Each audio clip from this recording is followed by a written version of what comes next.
Nëse para disa dekadash sfidi ishte hapja e shkollave shqipe e drejtë e cila u fitua me shumë mund dhe sakrificë, kush do ta mendonte se tani në vitin 2026 do të flisnim për mbylljen e shkollave të tilla.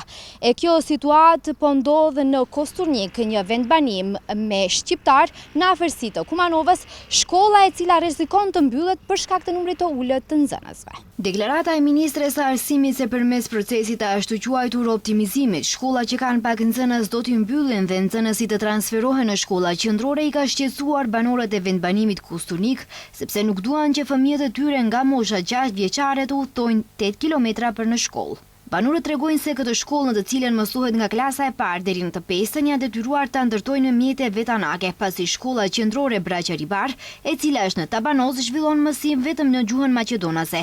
E nxënësit për të mësuar shqip duhet të shkojnë në Kumanov. Na jena dalë me mbrojt këtë shkollën tonë. Me vetë kontribut e kena marru. Normal se pi vitit parë, dhe këtërin e vitin e 5, na nuk kena dëshirë të largohen nga fshati nxënësat tonë. Për ndryshe, në klasën e 6 shkojnë në shkollën Bajram Shaban e Kumanov. Për mu si non, një vajzë që si kjo, 6 vjeçare, si mundet me shku në klasë të parë në Kumanov. Për neve si non, si prind, bashkë me bashkëshortë jemi kundër, edhe fshati ashtu është i njëjti mendim.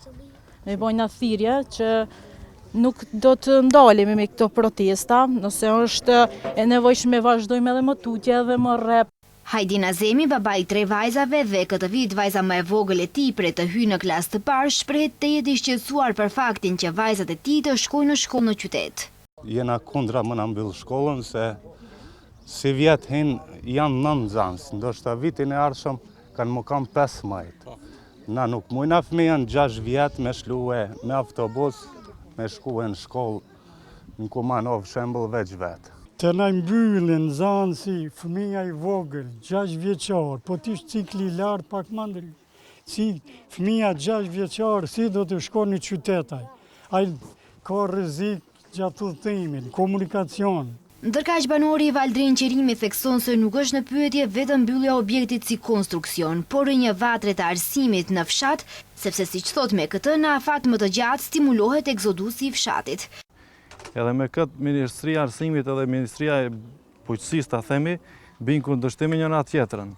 Pse? Për faktin se nga pushteti qendror me një anë proklamohet edhe promovohet jeta në fshat, me subvencione ndryshme e tjera, a Ministria e Arsimit bjen ndesh me këtë se ne jemi detyruar ta lëshojmë fshatin si banor. Ky vendbanim numëron rreth 60 shtëpi dhe 200 banor rezident. Prej vitit 2019, kur është ndërtuar shkolla e re, por edhe në shkollën e vjetër, numri i nxënësve ka lëvizur rreth 20 nxënës, por shkolla ka funksionuar pa asnjë ndërprerje. Banorët nisën edhe në nënshkrimin e një peticioni kundër mbylljes së shkollës.